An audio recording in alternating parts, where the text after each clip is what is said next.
15-year-old Maxwell had told his mother for the past year that he was going to school on Saturday mornings in Haiti's capital, Port-au-Prince, but he was going to a Seventh-day Adventist church with his 13-year-old friend, Natasha.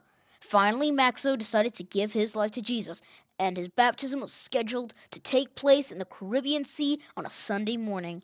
As Maxwell prepared to go to the beach, Mother asked him to accompany her to her church. Maxwell solemnly shook his head. He told her that he had planned to be baptized by an Adventist minister that morning. Mother was an important leader in her church, and she was furious. "Why do you want to be baptized?" she demanded.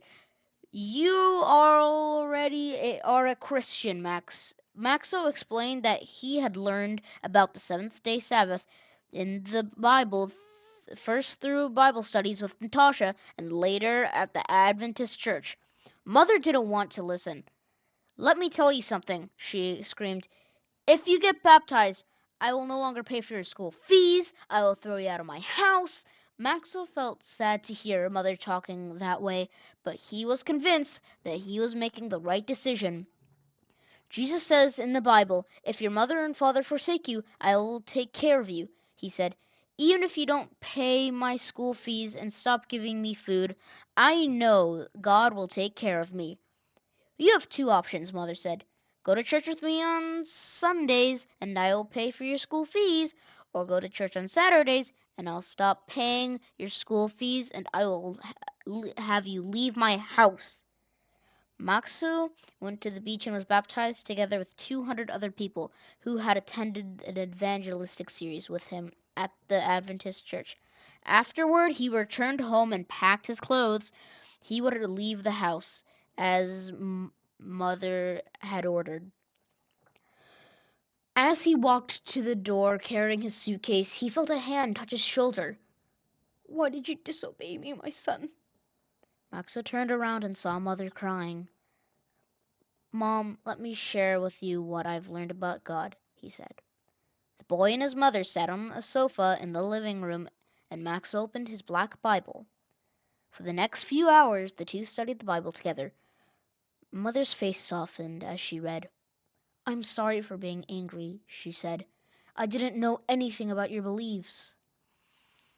It was Max's turn to apologize. He admitted that he had been going to the Adventist church every Saturday for the past year, and even though he had told her that he was going to school, Mother was surprised.